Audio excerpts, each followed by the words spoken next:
d'aucune façon l'opinion du diffuseur.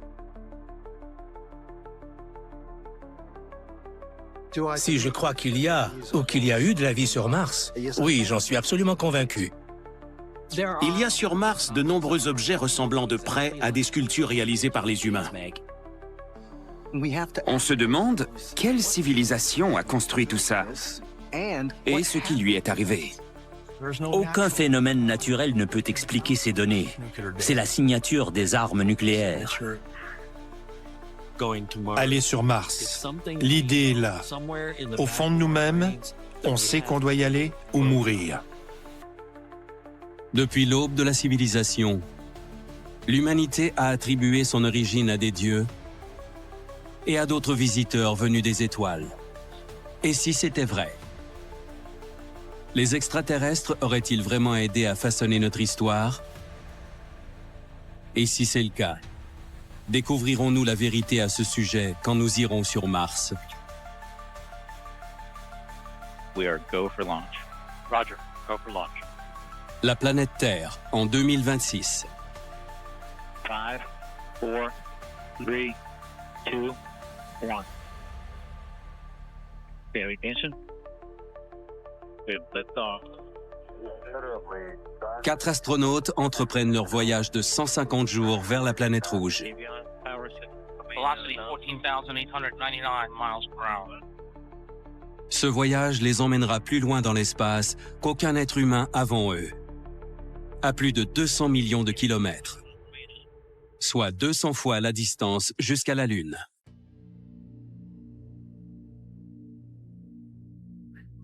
On quitte la Terre à une vitesse considérable.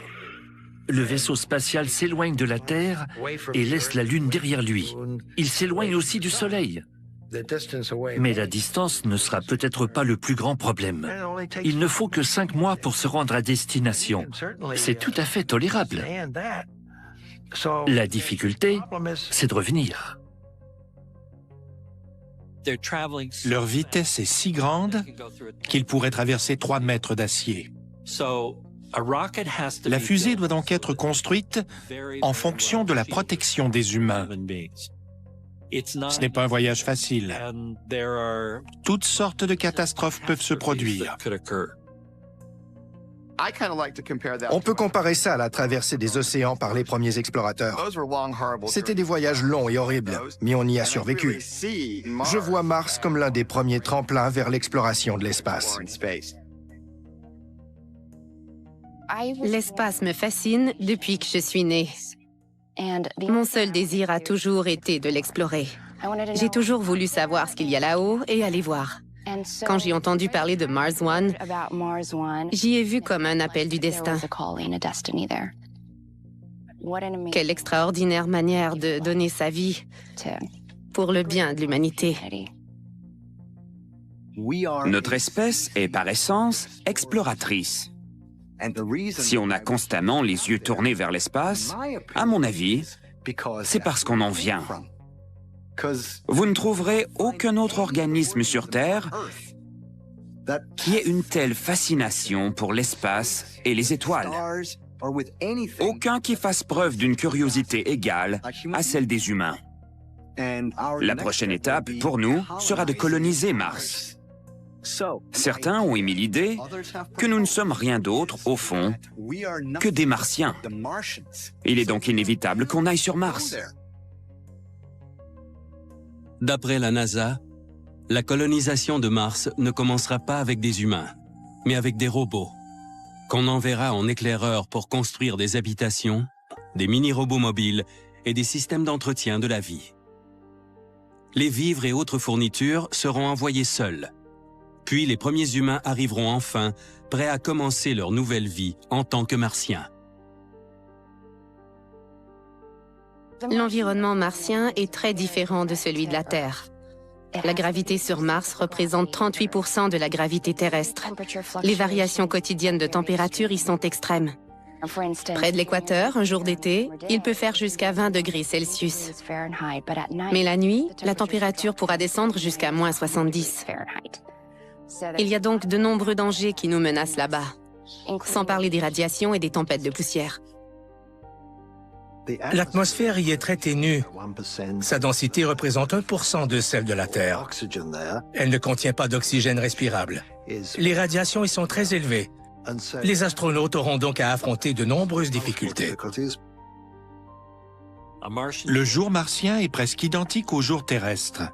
Il dure 24 heures et 39 minutes. Il est juste un peu plus long que le nôtre. Mais l'année martienne dure 2 ans, parce que l'orbite de Mars fait 2 fois l'orbite terrestre.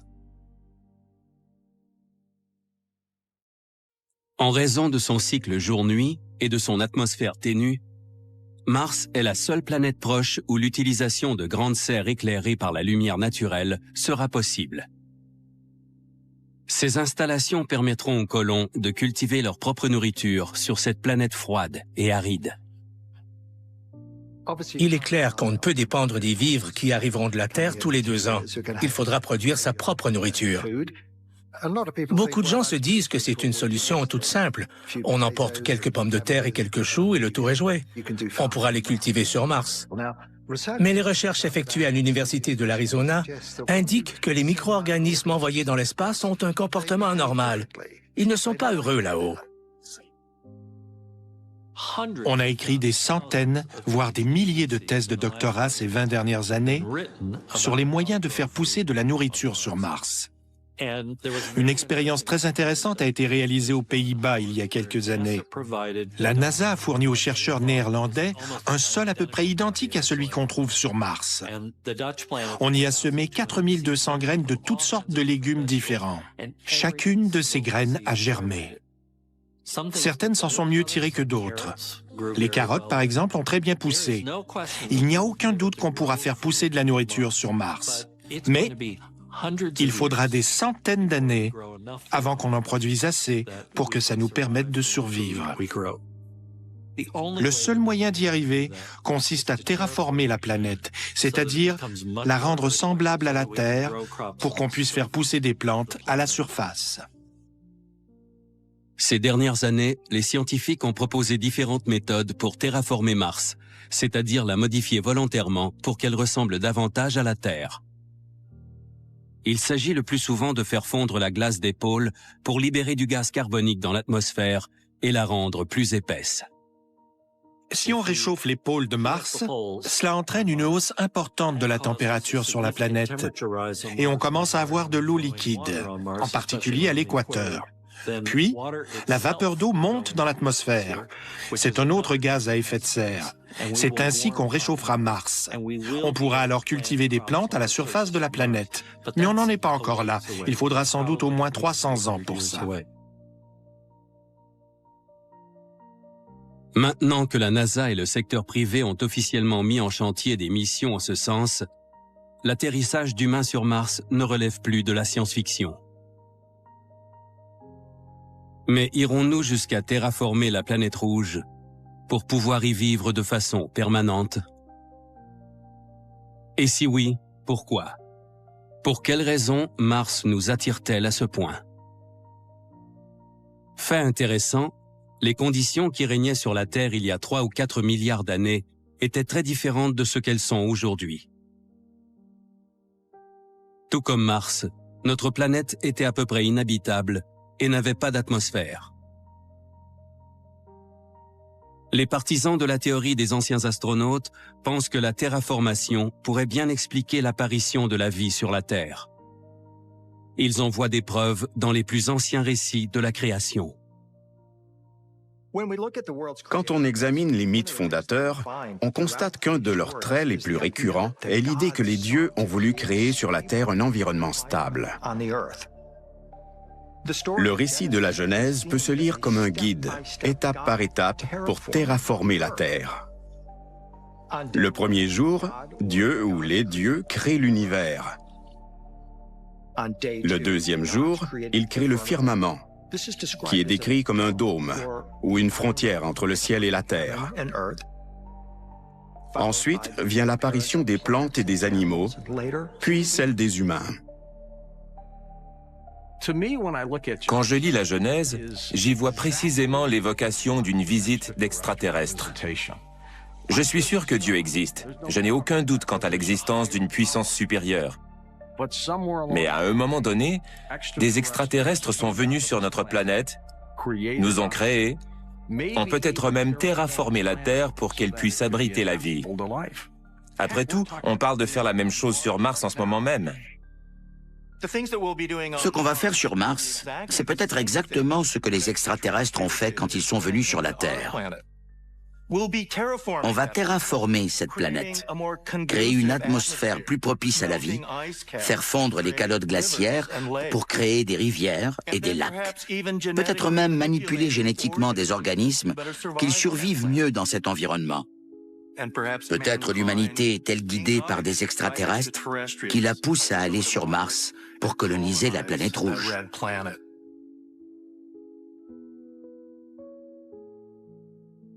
Avec nos projets de colonie sur Mars, suivons-nous les traces d'extraterrestres venus sur la Terre dans un lointain passé?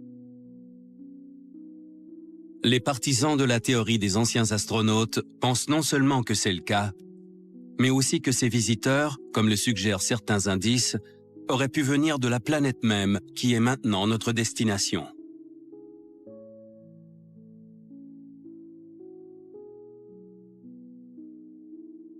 Le 10 mars 2006, la sonde Mars Reconnaissance Orbiter atteint sa destination et se met en orbite à 300 km au-dessus de la surface martienne.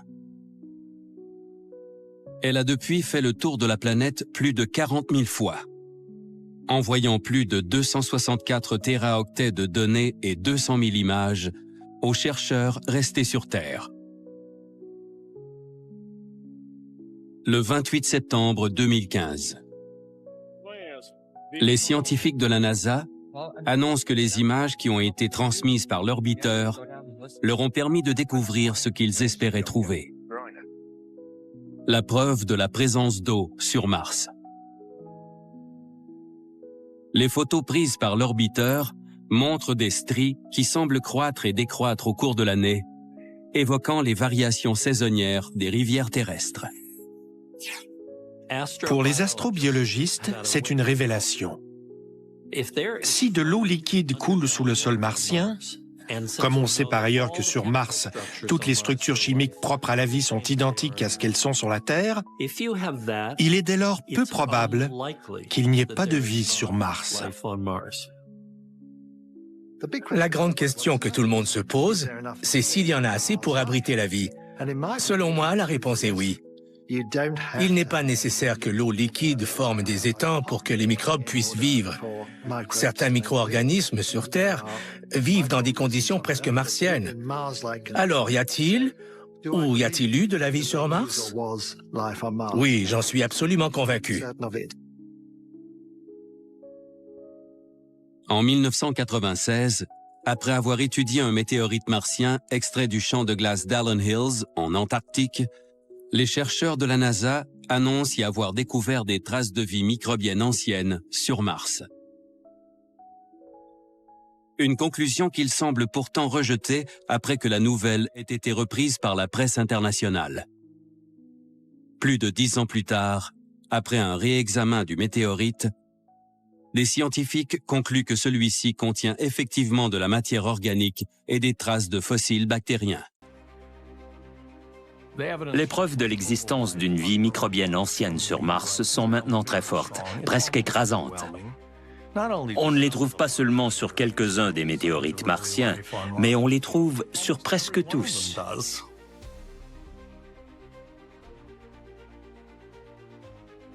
Trouver des traces de vie microbienne dans les météorites martiens est déjà sensationnel. Mais les conclusions dont fait état en 2013 le géochimiste Stephen Benner laissent entrevoir une possibilité encore plus étonnante que celle de l'existence de vie sur Mars à date ancienne. Selon Benner, ces météorites auraient pu apporter la vie sur la Terre. Il a constaté en effet que certains éléments considérés comme essentiels à l'apparition de la vie ne sont pas facilement accessibles sur la Terre. Ils n'auraient été présents qu'à la surface de la planète rouge. J'ai toujours cru que Mars était un endroit plus propice à l'émergence de la vie que la Terre. Steve Benner a récemment renforcé l'idée que Mars puisse être le berceau de la vie en soulignant que certains éléments essentiels au bon fonctionnement de la chimie organique, comme le bore et le molybdène, ils sont plus abondants qu'ils ne le sont sur Terre. On peut penser que la vie terrestre est née sur Mars, ce qui ferait de nous des Martiens ou des descendants de Martiens. La vie aurait-elle été apportée sur la Terre depuis Mars? Serions-nous en somme des Martiens? C'est ce que croient de nombreux partisans de la théorie des anciens astronautes. Selon eux, cet ensemencement de la Terre serait peut-être même l'œuvre d'êtres semblables aux humains qui auraient vécu sur la planète rouge. Ils affirment que ces ancêtres extraterrestres sont évoqués dans les textes apocryphes de la Bible hébraïque qui les désignent comme les anges déchus. On sait par les légendes anciennes des livres d'Enoch qu'un groupe d'anges est descendu du ciel en violation de la loi divine. Ces anges ont enseigné à l'humanité des méthodes, des moyens et des connaissances qui nous apparaîtraient aujourd'hui comme de la science et de la technologie. Ils avaient forme humaine. On les appelait en hébreu Ishim, ce qui veut dire homme. Ils avaient la même apparence que nous. Les anges déchus étaient des géants. Ils mesuraient au moins 3 mètres de haut, avaient un aspect impressionnant, des yeux énormes, mais pas d'ailes. Pendant plus de 100 ans, les mythologues ont envisagé que les anges déchus aient pu venir de Mars. Dante lui-même en parle dans le Paradis. Il l'appelle Mars le 5e ciel. Est-il possible que les anges déchus soient venus sur Terre depuis Mars? Peut-on réinterpréter l'histoire des anges déchus comme celle d'êtres venant non pas du ciel, mais de Mars? En examinant les astronautes qui vivent à bord de la Station spatiale internationale, les scientifiques émettent des hypothèses quant aux changements physiologiques que présenteront les futures générations d'humains nés sur la planète rouge. Pour les partisans de la théorie des anciens astronautes, les ressemblances avec les descriptions des anges déchus sont troublantes. L'une des caractéristiques les plus étonnantes du corps humain, c'est sa capacité d'adaptation. Si on examine les astronautes qui vont dans l'espace, on constate qu'ils grandissent de quelques centimètres. Dans le cas de gens nés sur Mars, ce qui va se passer, c'est que l'environnement modifiera la structure du corps humain. On verra au bout de quelques générations des humains plus grands et plus minces parce que la gravité sur Mars est plus faible que sur la Terre. Si les humains évoluent assez longtemps sur la planète Mars, ils pourraient devenir plus grands, avoir de plus grosses têtes et des membres grêles. Ils pourraient aussi avoir des yeux un peu plus grands, qui leur permettraient de mieux voir dans l'obscurité, parce que la lumière est moins forte sur Mars que sur la Terre en raison de la distance du Soleil. Ils finiraient par ressembler aux représentations des anges et des différentes créatures divines qu'on rencontre dans la Bible et d'autres textes anciens. Ces caractéristiques, propres à quelqu'un qui vit sur une planète à faible gravité comme Mars ou qui a été dans l'espace pendant longtemps, pourraient bien être celles qu'on attribue aux anges déchus, qui sont décrits comme très grands, grêles, pâles et avec de grands yeux, comme on s'y attendrait de la part d'êtres venus d'une autre planète telle que Mars. La vie sur Terre pourrait-elle avoir son origine sur Mars? Et son arrivée sur notre planète pourrait-elle être non pas le fruit du hasard, mais plutôt intentionnelle? Et si c'est le cas, qu'est-il advenu des Martiens? On trouvera peut-être des indices en examinant ce que certains considèrent comme des traces laissées par des armes de destruction massive.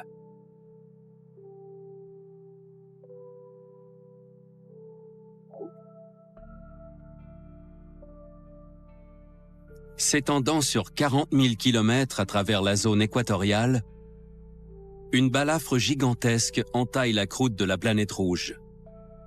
Nommée Valles Marineris, elle a plus de 6 km de profondeur, soit 4 fois plus que le Grand Canyon. Elle s'étend sur une distance comparable à celle qui sépare New York de la Californie. Valles Marineris est l'une des plus grandes vallées de la planète Mars. Son nom lui vient de l'une des missions Mariner dans les années 1970. Elle a d'intéressantes caractéristiques géologiques et elle est gigantesque, ce qui pose un défi passionnant quand on veut comprendre comment elle a pu se former. Elle est immense. La question qu'on se pose, c'est pourquoi de telles caractéristiques apparaissent sur Mars à une si grande échelle. Le Grand Canyon a été creusé par le fleuve Colorado. Je ne pense pas que Valles Marineris ait été creusé par un fleuve. Il est clair qu'elle ne résulte pas de l'érosion par l'eau. Selon la théorie scientifique dominante, cette vallée serait le résultat de l'activité volcanique combinée au mouvement des plaques martiennes. Toutefois, l'ingénieur Ralph, selon sa théorie, la zone aurait été frappée par une puissante décharge cosmique qui aurait creusé le sol en se déplaçant à la surface de la planète, projetant de la matière dans l'espace. Même si les scientifiques de la NASA rejettent cette théorie, celle-ci acquiert de plus en plus de crédibilité auprès des ingénieurs électriciens. En utilisant 2 électrodes pour créer un arc électrique au-dessus d'une surface sablonneuse, ils sont parvenus à démontrer à une échelle réduite comment Valles Marineris aurait pu être creusé par une décharge électrique. On ne voit pas ce genre de choses avec un volcan ou un tremblement de terre, ni aucun autre type de phénomène naturel. La vallée elle-même ressemble aux produits de nos décharges électriques. Une décharge cosmique pourrait-elle être à l'origine de cette énorme entaille à la surface de Mars? Et si c'est le cas, aurait-il s'agi d'un phénomène naturel ou du résultat d'une attaque délibérée? On possède de très intéressants récits au sujet d'armes anciennes très avancées, semblables à la foudre. Par exemple, les traditions nordiques, grecques ou védiques parlent d'une arme capable de détruire des mondes entiers. Dans les textes védiques, il est question du Vajra. Ce mot signifie foudre. Il s'agit d'une arme très puissante maniée par le dieu Indra. C'est une arme spéciale qui a été conçue pour tuer un géant appelé Vritra. Vritra représente une force du mal. Comme il introduisait le chaos dans l'univers, il devait être détruit. Indra a donc utilisé cette arme pour tuer le géant. Le Vajra est une décharge très puissante qui dévaste tout. C'est l'arme la plus destructrice que possèdent les dieux. Sur la surface de Mars, cette cicatrice semble avoir été causée par une énorme décharge électrique. Peut-être est-ce le Vajra d'Indra qui a frappé la planète pour ensuite créer cet énorme canyon et ainsi transformer Mars. Il semble bien que ces armes soient d'origine extraterrestre. Le Vajra, que décrivent les anciens textes védiques, serait-il une arme superpuissante ayant frappé la planète Mars?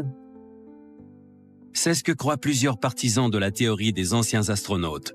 Ils pensent même que la planète rouge recèlerait d'autres indices que des armes de destruction massive y ont été utilisées.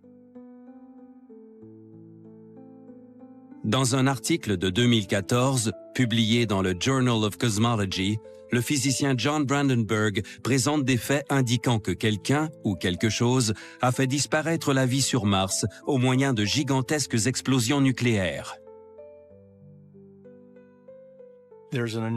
La proportion de xénon 129 dans l'atmosphère martienne est énorme. Le xénon 129 est produit par de très violentes réactions nucléaires. J'ai d'abord proposé comme explication qu'un réacteur nucléaire naturel serait devenu instable. Mais d'autres scientifiques avec qui j'ai discuté m'ont fait valoir que le spectre du xénon ne soutient pas cette explication. Il est la signature d'armes nucléaires et non d'un réacteur nucléaire naturel. Le diagramme de rayonnement sur la surface de Mars indique une répartition globale de débris faisant le tour de la planète à partir de 2 points chauds situés dans le nord. Les zones de radioactivité résiduelle sont recouvertes de verre. Il s'agit du même type de verre attaqué par l'acide qu'on trouve sur les sites d'essais nucléaires. On l'appelle trinitite. Des milliers de kilomètres carrés de la surface martienne semblent avoir été vitrifiés. Quelqu'un aurait apparemment fait exploser 2 bombes nucléaires très puissantes dans l'atmosphère de la planète. Aucun phénomène naturel ne peut expliquer ces données. Il faut donc qu'on aille sur Mars. On doit découvrir ce qui s'y est passé.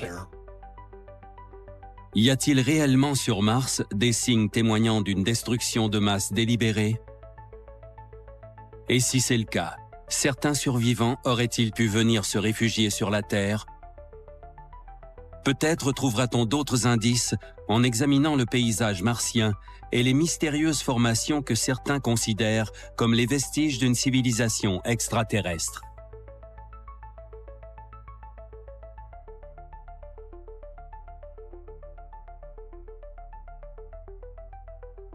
« 554 jours solaires après s'être posé sur Mars, le mini-robot mobile Curiosity transmet vers la Terre ses plus récentes photos panoramiques à haute définition du paysage martien. Les ayant examinés, des archéologues amateurs y font une découverte étonnante. Près de la dune de Dingo Gap, on distingue ce qui ressemble à une statue à figure humaine. Les images de Curiosity contiennent des dizaines d'autres objets étranges d'apparence terrestre comme celui-là. On y voit notamment un sarcophage, une statue de Bouddha et même une croix. Il y a sur Mars de nombreux objets différents que les gens voient ou croient voir dans les photos de Curiosity. Il est difficile de les ignorer, parce qu'ils ont effectivement un aspect identique à des sculptures réalisées par des humains. Même après un gigantesque cataclysme comme celui qui semble s'être produit sur Mars, on s'attend à trouver les vestiges d'une civilisation disparue ayant laissé derrière elle des traces de son passage. Déjà en 1979, les partisans de la théorie des anciens astronautes estimaient que Mars pourrait receler des artefacts ou des structures artificielles, soit depuis que la mission Viking a envoyé sur la Terre ses premières images de la planète rouge.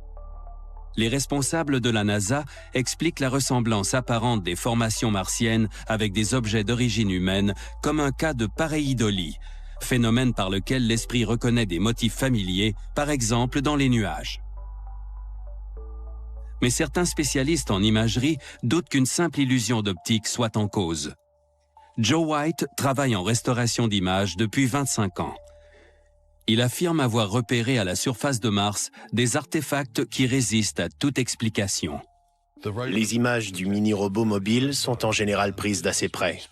Il est possible d'y distinguer des objets comme des têtes de statues et des blocs de pierre, parfois ornés d'inscriptions et de gravures.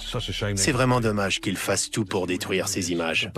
Ils les réduisent, de sorte qu'on perd les détails. Mais comme j'ai travaillé en restauration photographique, je sais quoi faire. Je me suis contenté d'accentuer les contrastes et d'augmenter la netteté.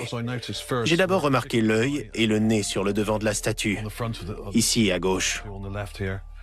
Puis le dessin très clair de la bouche et ce qui semble être une oreille, juste ici. La tête de la statue a une forme allongée et conique. C'est peut-être une coiffe cassée, mais il est difficile d'en être sûr. La statue est endommagée et ensevelie jusqu'au menton. La plus grande partie est sans doute enterrée juste au-dessous dans le sable, mais c'est clairement le type d'objet qu'on s'attendrait à trouver par exemple en Amérique centrale ou du Sud. Les ruines d'une civilisation disparue pourraient-elles se trouver dispersées un peu partout dans le paysage martien? Des ruines ressemblant à celles qui existent sur notre propre planète? Les partisans de la théorie des anciens astronautes répondent que oui. Pour eux, cela fait partie des nombreux artefacts martiens qui semblent avoir des homologues sur notre Terre. Certaines formations martiennes sont possiblement de proches parentes de constructions terrestres. On trouve sur Mars des formations qui ressemblent à des pyramides. Il y a des pierres levées et des groupements un peu comme celui de Stonehenge. Il y a même une formation martienne qui ressemble à un sphinx. La région de Sidonia contient de très nombreux objets, dont une zone appelée la ville. C'est là qu'on trouve le célèbre visage martien et aussi une grande pyramide pentagonale. Un amas d'objets pyramidaux se trouve à proximité. L'un des aspects très intéressants de cette zone, comme certaines personnes l'ont signalé, c'est que les sommets de toutes ces pyramides, et elles sont nombreuses, reproduisent la disposition des Pléiades. On observe la même chose sur la Terre. Divers monuments architecturaux anciens sont disposés de manière à correspondre à la constellation des Pléiades. Est-il possible que les formations martiennes soient réelles et d'origine artificielle? C'est une question à laquelle la science répond « Non, c'est impossible ». Mais l'est-ce vraiment? De l'eau sur Mars, impossible? Non, on a prouvé le contraire. On doit donc se demander quelle civilisation a bâti tout ceci? Et qu'est-il arrivé aux bâtisseurs? Certains ont émis l'hypothèse qu'ils aient pu fuir Mars et venir sur la Terre dans le but d'assurer leur survie. Quand on examine ces constructions extraordinaires qu'on trouve sur la Terre, semblables à celles qu'on observe maintenant sur Mars, on se demande si nos lointains ancêtres extraterrestres n'auraient pas enseigné aux humains à les construire, en sachant qu'on redécouvrirait nos racines martiennes un jour et qu'on pourrait faire le rapprochement entre nos constructions terriennes et celles qu'on a construites autrefois sur Mars. Les constructions et artefacts trouvés à la surface de Mars sont-ils réellement les vestiges d'une civilisation martienne disparue? Une civilisation qui aurait été recréée sur la Terre? Si c'est le cas, pourquoi la NASA voudrait-elle le cacher? En dit-elle au public moins qu'elle n'en sait?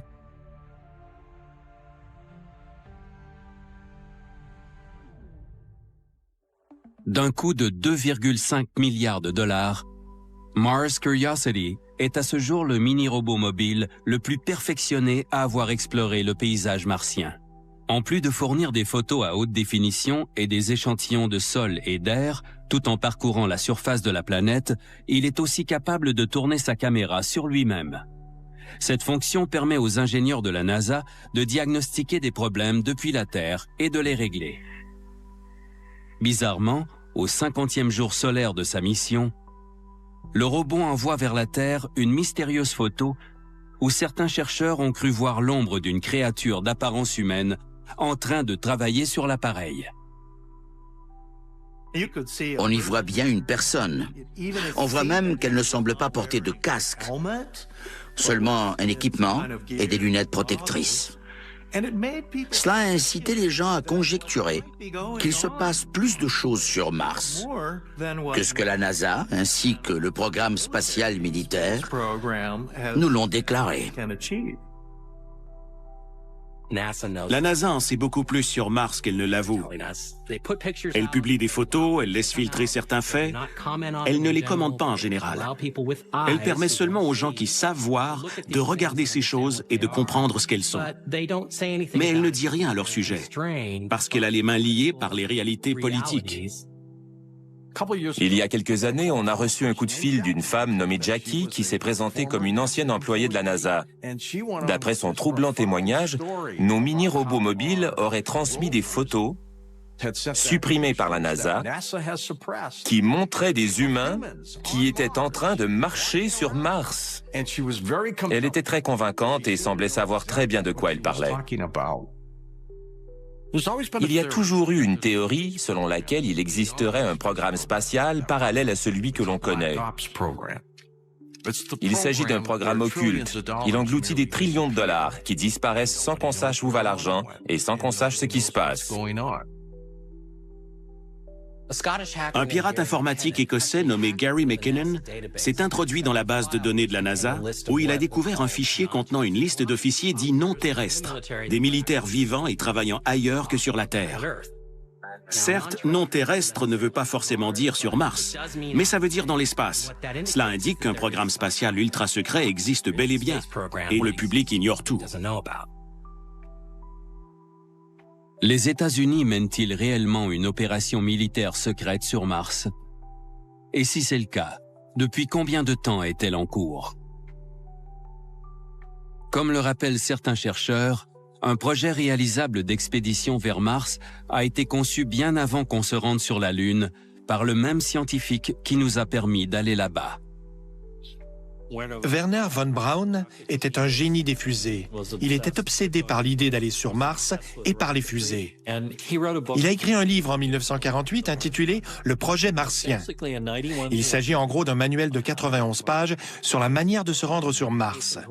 Tous les calculs nécessaires s'y trouvent, toutes les formules concernant les orbites de départ et de transfert à utiliser.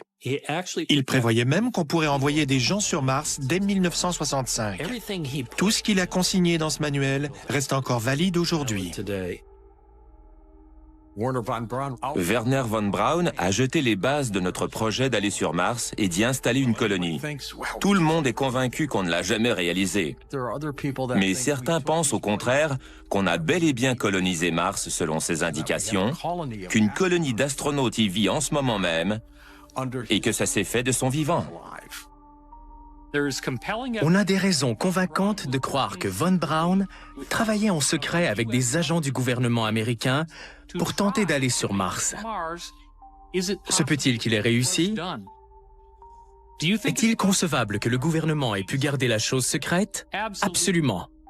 Pensez au projet Manhattan. Quand on a mis au point la bombe nucléaire, plus de 140 000 personnes étaient impliquées dans le programme. Personne n'a parlé, personne n'a révélé ce qui se passait, et beaucoup de ces personnes ignoraient à quoi elles travaillaient, jusqu'au jour où on a largué la bombe elle-même. Von Braun a donc pu travailler à un programme martien secret avec le même niveau de confidentialité que le projet Manhattan. Encore aujourd'hui, ce programme serait classé top secret et pourrait ne jamais être rendu public. On attribue au génie de Wernher von Braun le fait d'avoir pu aller sur la Lune. Est-il possible qu'il ait aussi orchestré une mission secrète vers Mars? Et si c'est le cas, quel en aurait été l'objectif? Ces crimes ont terrifié l'Amérique. Torrance, en Californie, en 2015. Le conseil d'administration de SpaceX, une agence spatiale privée dirigée par Elon Musk, annonce que l'objectif avoué de l'organisme est et a toujours été d'aider l'humanité à coloniser Mars.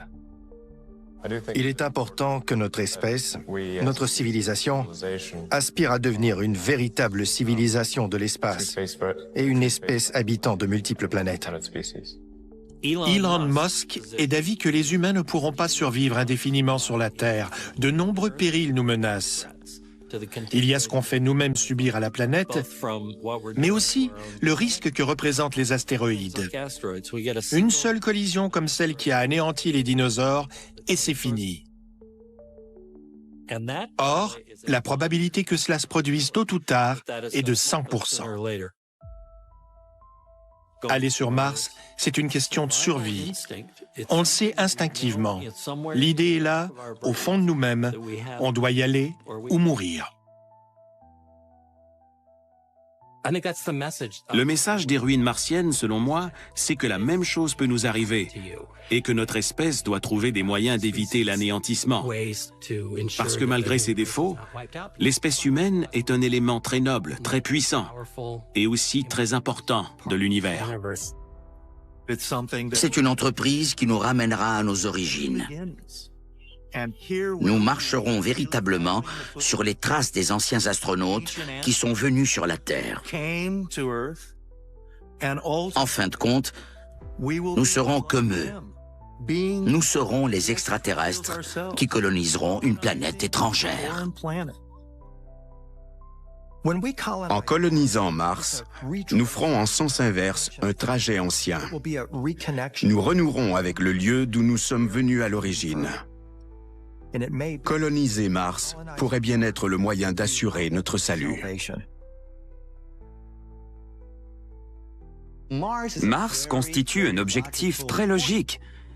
Si la vie sur Terre devait devenir impossible, c'est notre prochaine destination si la survie de notre espèce est en jeu. C'est peut-être parce que nous venons de là-bas. Nous, terriens, sommes peut-être les vrais martiens. La question, dès lors, est celle-ci. Ces allées et venues entre les deux planètes se produisent-elles depuis des centaines de milliers d'années? Est-il possible que la colonisation de Mars soit la clé de notre survie en tant qu'espèce? Et si c'est le cas, aurions-nous connu un péril similaire dans le passé? Y aurait-il pu y avoir une présence humaine sur Mars il y a des milliers d'années? Peut-être découvrirons-nous la vérité sur nos ancêtres d'un autre monde, le jour où nous deviendrons nous-mêmes des extraterrestres vivant sur Mars. Les idées que nous allons présenter. Aujourd'hui, vous avez la signification de bouger. Nous tous vers une croissance infinie en tant qu'âme. Jesus a dit, quiconque découvre l'interprétation. Ces paroles ne connaîtront pas le goût de la mort. Musique.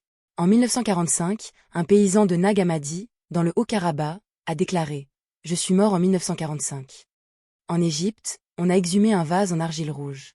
À l'intérieur étaient 13 rouleaux de manuscrits anciens reliés avec cuir connus aujourd'hui sous le nom de rouleaux des grottes de Qumran ou les manuscrits de la mer morte, le reste à Tirlé. L'un des textes a retenu l'attention de tous les chercheurs. A été sorti clandestinement du pays à même. Des parties de celui-ci ont été proposées au marché noir. Dans la fondation Carl Jung, et s'est avéré qu'il contenait le célèbre évangile de Thomas lorsque l'empereur a forcé Constantin à convoquer le premier concile de Nicée, en 325 après J.C., à examiner en détail et à décider ce qui devait rester et ce qui devait être conservé. Devrait être retiré du Nouveau Testament, c'est-à-dire, plus tard connu sous le nom de théologie chrétienne, pour le dire gentiment. Ils ont modifié et supprimé ce qui leur convenait.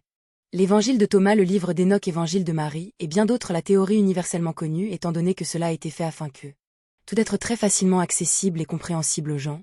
Mais l'autre théorie est un peu plus intéressant et il est dit que le texte contenait un savoir très ancien et puissant qui n'a pas correspondre à la direction qu'il voulait suivre et donc les textes ont été supprimés. L'idée étant que nous allons vous montrer aujourd'hui ce que signifie. Cela nous fait tous progresser vers une croissance infinie en tant qu'âme. Il est important de mentionner que même dans le passé, il y avait étaient des gens qui suivaient ces enseignements mais étaient brûlés et tués à cause de cela. Ils sont meilleurs, connus sous le nom d'agnostiques qui se sont unifiés et ont partagé certains des idées de l'ésotérisme, de la théosophie et de l'occultisme. Aujourd'hui, nous allons examiner ce cas particulier. Une version moins connue de ce que Jésus nous a dit, nous allons examiner l'évangile de Thomas. Bienvenue dans ce nouvel épisode de Secret Origins. Le point intéressant est que si vous êtes un vrai, pourquoi nierais-tu ce qu'il disait? Cette perspective qui semble ajouter encore plus à. Il n'est pas logique d'accepter uniquement la situation globale telle qu'elle est perçue. Certaines croyances et citations sur la vérité, si ce sont les paroles secrètes prononcées par les vivants Jésus et rapportées par Didmus Judas Thomas. Jésus dit celui qui découvre l'interprétation de ces les dictons ne goûteront pas à la mort ici, dit-on. Pour nous, l'idée que nous, en tant qu'existence, en tant que structure énergétique, en tant que spirituelle, en tant qu'êtres éternels, il existe de nombreuses idées fausses. Interprétation de ce qu'il voulait nous dire et une grande partie de ce qu'il avait partagé comme idée et ce qu'il avait partagé avec ses étudiants a été modifié pour obtenir la suprématie. L'autorité et le contrôle Joshua Jésus n'avait aucune intention de se faire plus de disciples parmi ceux qui lui étaient inférieurs. Son intention était de former des leaders qui soient égaux entre eux et il n'y avait pas de division mais plutôt un désir de s'unir et de travailler ensemble dans One Direction est à l'origine d'une grande partie de ce que nous savons aujourd'hui sur l'idée qui le caractérise et qu'il était professeur, sinon, à tous, puis à beaucoup. Chose assez intéressante, même l'idée que nos croyances créent notre réalité est mentionnée dans la Bible disant que votre foi fait la différence. N'est-il pas dit aussi que lorsque Jésus, seuls ceux qui le connaissaient sont retournés à Nazareth, comme le fils du charpentier, et ils ne le croyaient pas, ce que les autres disaient de lui à propos d'eux. Il avait accompli des miracles. Mais il avait échoué à en faire un seul. Ces miracles dans sa ville natale. Voilà pourquoi tout cela compte. Ce que nous croyons et ce que nous savons être vrai pour nous informer de nos actions et de nos souhaits. Maintenant, ça devient intéressant, et surtout, C'est intéressant si vous entendez ces mots pour la première fois. Jésus a dit à un moment donné, si ceux qui vous dirigent vous disent, « Voyez, le royaume est dans le ciel. » Alors les oiseaux d'eux. Le ciel vous précédera si vous disent que c'est.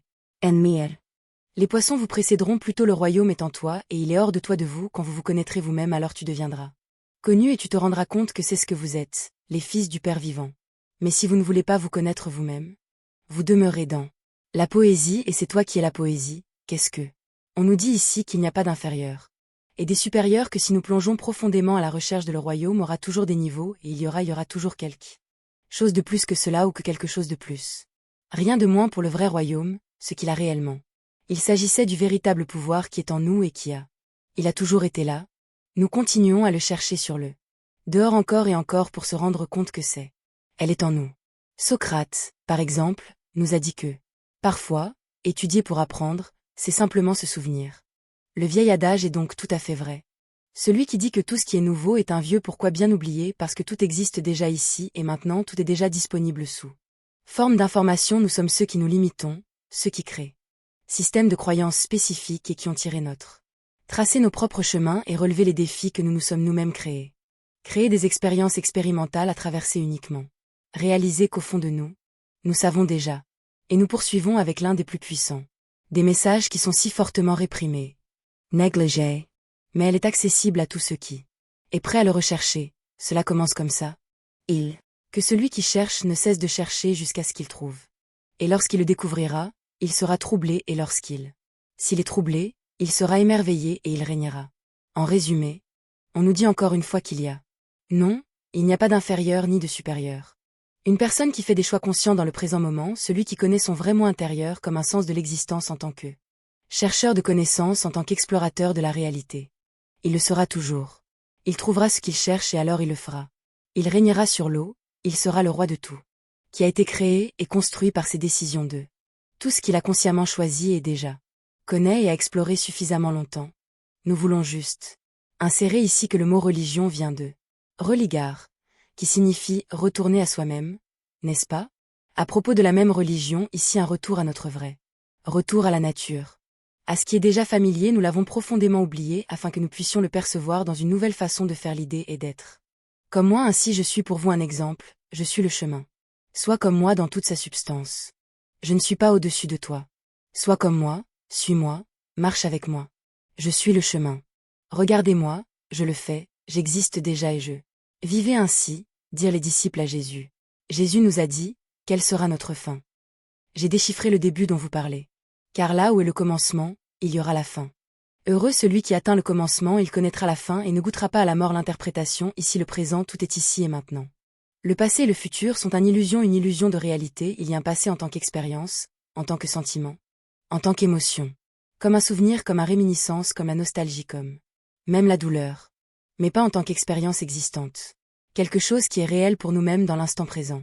Les disciples lui dirent, « Montre-nous l'endroit où vous l'êtes, car il est nécessaire pour nous de chercher. » Il leur dit, « Que celui qui a des oreilles entende. » Il y a de la lumière à l'intérieur d'un homme de lumière et il illumine. Le monde entier existe déjà, nous ne le savons pas. Il faut le chercher quelque part à l'extérieur, seulement pour enfin comprendre qu'elle existe en nous et nous. Nous sommes les régulateurs. C'est nous qui décidons comment beaucoup de lumière pour permettre combien de gentillesse pour permettre comment nos cœurs seront purs à ce moment-là. À un donné une personne dans une situation donnée remarque qu'il y a lumière intérieure, homme de lumière, où allons-nous? Dès lors, Jésus dit, si on vous demande où, êtes-vous de ceux qui disent que c'est de la lumière que nous venons de l'endroit où la lumière de sa propre l'accord seul vit le jour et demeura immobile et cela a été montré dans l'image si je vous dis. Est-ce que vous dites que nous sommes sa progéniture et nous sommes les élus du Père vivant si je te demande quel est le signe de ton Père intérieur? Vous leur dites que c'est du mouvement et vous repoussez les deux polarités de tout ce qui existe d'un côté. D'un côté, nous avons le mouvement. De l'autre, l'immobilité. D'un coup, tout est là et maintenant, il n'y a pas de temps à perdre. D'autre part, dès que nous réalisons que là, il n'y a pas de temps et tout est ici et maintenant. Nous avons besoin de temps, d'espace et d'une direction à suivre, nous pouvons suivre et comprendre qu'en général cela conduit à l'immobilité. Ces deux choses ne sont pas séparées, elles se complètent à l'infini et vont de pair. D'où venons-nous, dans le mouvement des mains et l'immobilité? De la lumière venue d'elle-même, nous sommes elles. Les fils de la lumière, enfants de la lumière. Et nous sommes choisis par le Père vivant. Choisis nous souligner le choix fait parmi les choix du Père vivant, de celui qui fait l'expérience de la réalité et de la vie, et choix dans le moment. Présent de chacun de nous, ses disciples, lui a dit. Quand le royaume viendra-t-il? Jésus a dit qu'il ne viendra pas. Venez l'attendre.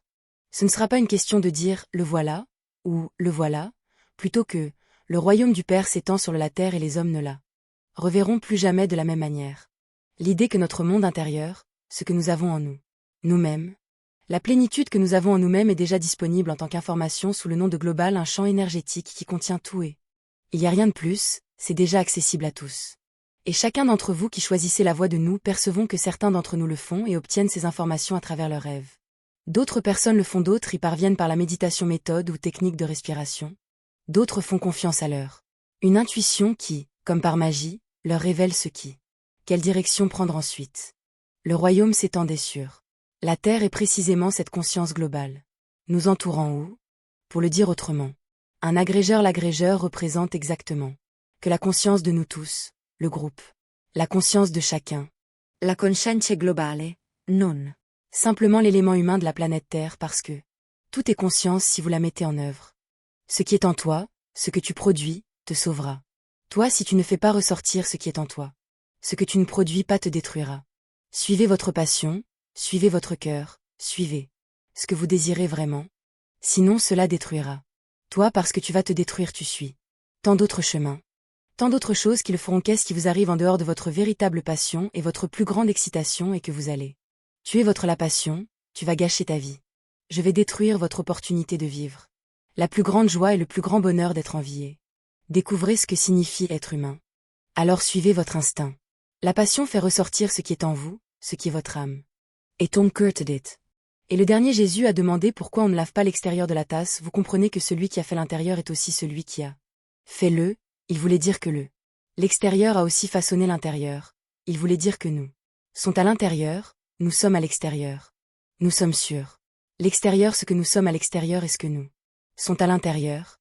De cette façon, nous pouvons facilement savoir nous-mêmes par la façon dont nous agissons avec les autres, par les décisions que nous prenons pour le monde qui nous entoure. C'est ainsi que nous allons nous traiter. Nous pouvons en tirer une leçon et aller de l'avant dans cette direction. Bien sûr, nous avons la liberté de choisir. Tout changer à tout moment si nous donnons nous-mêmes entièrement au physique. Nous oublierons notre vraie nature, notre forme la plus pure. Notre forme spirituelle, l'énergie de celle qui réside à l'intérieur de matière, car nous la connaissons déjà très bien et on a fait suffisamment de découvertes pour affirmer que la matière est simplement une autre forme d'énergie. Donc la signification de ceci, il en va de même si nous nous donnons entièrement à une vie avec des gains matériels, si nous accumulons des richesses. Biens matériels, en l'occurrence des voitures et des propriétés. Vêtements, appareils électroniques, tout ce que l'argent peut acheter. Et oubliez, ignorer consciemment l'aspect spirituel, nous y reviendrons. Extrême est la véritable prise de conscience et que si nous nous unissons ces deux extrêmes dans une seule direction générale, un seul vortex à moins. Que nous ne réalisions que ce que nous cherchons et ce qui nous complète nous donnera une vision d'ensemble. Ne se produira que si nous unissons ces deux extrêmes en une direction générale vers un sommet commun dans l'infini global qui évolue à l'infini. Ce sont l'un des enseignements secrets de ce monde oublié et écrit ignoré et nous espérons sincèrement que ceux d'entre vous qui se retrouvent dans ces idées, laissez un commentaire ci-dessous dans la section commentaires. Que pensez-vous de l'évangile de Thomas? Que ressentez-vous après avoir regardé cette vidéo? Les interprétations ne seront pas des milliers, mais des millions. Parce que chacun d'entre nous est unique. Et a le droit absolu de comprendre n'importe quel texte. N'importe qui, n'importe quelle idée. De la manière qui lui semble la meilleure et personne ne peut lui dire comment percevoir une spécifique idée et comment elle comprendra le sens de la vie. Pour soi-même.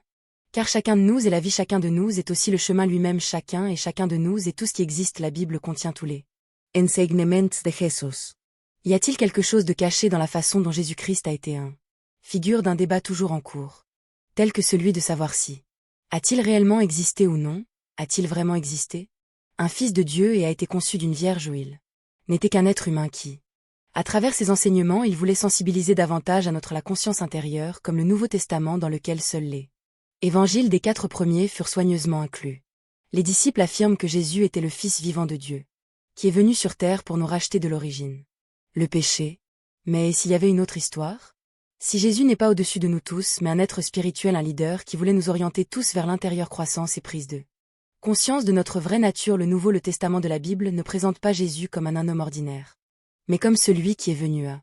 Il nous sauve, il est donc considéré comme le Christ, une parole, qui dérive du grec Christo qui signifie le loin, le Messie Jésus tant attendu. 2. La Bible accomplit des miracles tels que la guérison de personnes mortelles, les malades ou les ressuscités plus tard, après avoir été crucifiés puis placés dans une grotte. Il est dit à Jésus de ressusciter, ce qui constitue l'apogée. Jésus est Seigneur et Fils, et il accomplit de nombreux miracles dans la Bible. De Dieu d'une manière unique, il demeure à jamais distinct du reste de l'humanité qu'il était venu sauver. Et si l'histoire était différente? Musique. Dans les textes diagnostiques de Nag Hammadi, vous pouvez consulter notre épisode précédent pour plus d'informations. Concernant les Écritures, nous voyons quelque chose de totalement différent. Description de Jésus où il est dépeint comme un guide qui ouvre l'accès à la compréhension spirituelle. Il n'est pas le véritable Fils de Dieu. Mais selon les évangiles secrets, chaque être humain est un fils de Dieu. Jésus est plutôt un maître spirituel qui élève la conscience des gens. Il n'insiste pas. En matière de leadership, il ne montre que la voie à suivre. Un peu comme Star Wars et la voie des Jedi évangiles diagnostiques dont parle le Jésus vivant illusion et illumination par la connaissance de soi. On croit que lorsque le disciple atteint compréhension spirituelle, Jésus ne sert plus comme un maître spirituel, car les deux sont devenus égaux. Comme le dit l'évangile secret de Philippe. Celui qui obtient un nez parfait ne devient plus un chrétien, mais un Christ, d'après cela nous le voyons. Le nom Christ ne signifiait pas l'élu, Messie, mais plutôt celui qui a acquis la connaissance, et a fini par ne faire qu'un avec Dieu, n'est-ce pas? Ce à quoi nous devrions tous aspirer, devenir un avec. Tout ce qui existe consciemment, le Christ est un état de la conscience. C'est l'état auquel il est fait référence dans la communauté spirituelle aujourd'hui comme unité ou communion. Jesus, conscient, était un représentant du Christ. Jésus dit, « Je suis la lumière qui est au-dessus de tous, je suis l'eau est sortie de moi. Et tout ce que j'ai atteint me fend en morceaux de bois. Et je suis là. Élevez une pierre et vous trouverez. » Moi là-bas, l'évangile de Thomas raconte que Thomas reconnaît Jesus. Jésus dit à Thomas qu'ils ont tous deux reçu leur être du même source qui est la conscience divine. Nous pouvons donc supposer que l'enseignement principal, le diagnostic de Jésus en tant que chef spirituel était un diagnostic, la connaissance de soi comme connaissance de Dieu. Il y a la lumière intérieure d'un homme de lumière illumine-le. Si le monde entier ne brille pas, il est ténèbres. Aujourd'hui, les chrétiens croient que le Christ était un avec Dieu, mais Jésus semble avoir un autre avis à ce sujet. Est l'un des soi-disant secrets dont il parlait. Que nous sommes tous des enfants de Dieu. La lumière connectée toujours et à jamais à la conscience divine. Dit-il explicitement à James, libérez-vous de cette idée aveugle que vous êtes simplement le cas de la chair qui vous entoure, alors tu atteindras celui qui est, alors tu ne seras plus là. Sois plutôt James, c'est toi qui es très proche. Comprendre que nous sommes tous là et deux. Bien sûr, individuellement parlant. Cela signifie celui qui n'est pas l'évangile de Thomas, qui est le plus une figure bien connue de ces dernières années, souligne également que le royaume des cieux longtemps recherché par l'âme et non pas un royaume physique de Dieu, mais plutôt un état de étant dans cet état de conscience. Jésus a dit plutôt le royaume est en toi et il est hors de toi de vous, quand vous vous connaîtrez vous-même alors vous le saurez et vous vous rendrez compte que c'est vous qui êtes les fils du Père vivant, mais si vous ne voulez pas vous connaître vous-même, vous le ferez. Demeurez dans la pauvreté et c'est vous qui êtes cette poésie. Cette citation fait également référence à ceux qui restent fermés et réticents à découvrir leur véritable identité. Enseigne que le manque de connaissance de soi finit par est synonyme de poésie de l'âme et l'esprit qui ne trouveront pas le royaume à l'intérieur, ni à l'extérieur, mais restera pauvre et continuera se réincarnant jusqu'à ce qu'il réalise enfin le diagnostic. Elle a également encouragé la recherche continue de la vérité, c'est que c'est ce que l'on comprend, à savoir que les soi-disant le chemin n'a pas de fin car le voyage à parcourir est la vérité elle-même, le voyage vers la connaissance de soi. Dans l'évangile de Thomas, il y a deux traits, des informations clés importantes qui ont été écrites. Environ 300 ans après l'époque de Jésus. Verset 7. Sans si Jésus a dit que lorsque vous réussirez le 2 à 1, vous devenez les fils de l'homme et quand vous dites montagne, éloignez-vous, cela s'éloignera. Une signification possible, c'est lorsque vous pouvez marier vos pensées et vos émotions dans vos cœurs en une seule, une force puissante dans vos corps, c'est quand vous ont le pouvoir de parler au monde aussi si vous décidez consciemment de vous concentrer sur un seul. En pensant à l'énergie, vous en gagnerez toujours le pouvoir de le concrétiser, car c'est notre pouvoir. Le vrai pouvoir est le secret bien gardé tout au long des siècles. Nous sommes tous créateurs, tous vivants des dieux qui créent leur propre réalité. Musique, l'évangile de Thomas représente notre lien avec la conscience, et tout ce qu'elle est la connaissance, qui libère les hommes. Les gens ont essayé de dire.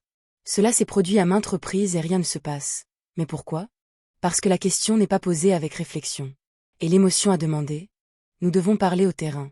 Dans le langage que le domaine reconnaît et un langage significatif qui provient la puissance de notre cœur, de la lumière qui est en nous. L'amour inconditionnel signifie. L'amour sans condition est inconditionnel. La chose la plus puissante que nous possédons, c'est ce que notre cœur crée. Sensation d'ondes électriques et magnétiques, c'est le langage que le domaine reconnaît. Donc quand vous créez dans votre cœur le sentiment que votre prière, il a déjà été répondu, que cela crée un courant électrique et les ondes magnétiques qui apportent la réponse à vous savez, c'est déjà prouvé par la mécanique quantique. Dans l'évangile de vérité, Jésus est décrit comme, insistons sur ce point, que celui qui cherche continue. Il cherchera jusqu'à ce qu'il trouve. Et quand il trouvera, il le fera. Il devient troublé quand il devient troublé. Sera étonné et il régnera sur tout. Ce dicton, d'une certaine manière, met en garde ces personnes qui décident d'entreprendre le voyage de découverte. Les agnostiques eux-mêmes croient que le diagnostic n'est pas adapté à tout le monde car certains. Les gens ne sont tout simplement pas prêts à recevoir une telle profondeur. Compréhension de tout et ne mènera qu'à, malgré des résultats négatifs. Ceux qui sont. Il est possible que les personnes prêtes soient également confuses, même temporairement. Perdues à mesure que l'acquisition du nez change les humains. Perspective du monde, car une fois que vous faites un pas sur la voie de la connaissance, il n'y a pas de retour en arrière. De retour, et avec cela vient la responsabilité parce que vous comprenez à quel point les choix que vous faites sont importants. Créer, et même les mots qui sortent de votre la bouche, car tout y bouge et vibre. La question de la résurrection de Jésus est également soulevée dans certains des évangiles gnostiques qui critiquent la conception orthodoxe de la résurrection comme étant également. Certains agnostiques, au sens littéral du terme, rejettent même l'évangile. Luc et appelle la vision littérale de la résurrection comme le sort des fous plutôt que des agnostiques cherchent la signification symbolique de la résurrection non pas de corps mais aussi spirituelle. Dans l'évangile de Marie, Jésus ressuscité est décrit comme apparaissant dans visions et rêves.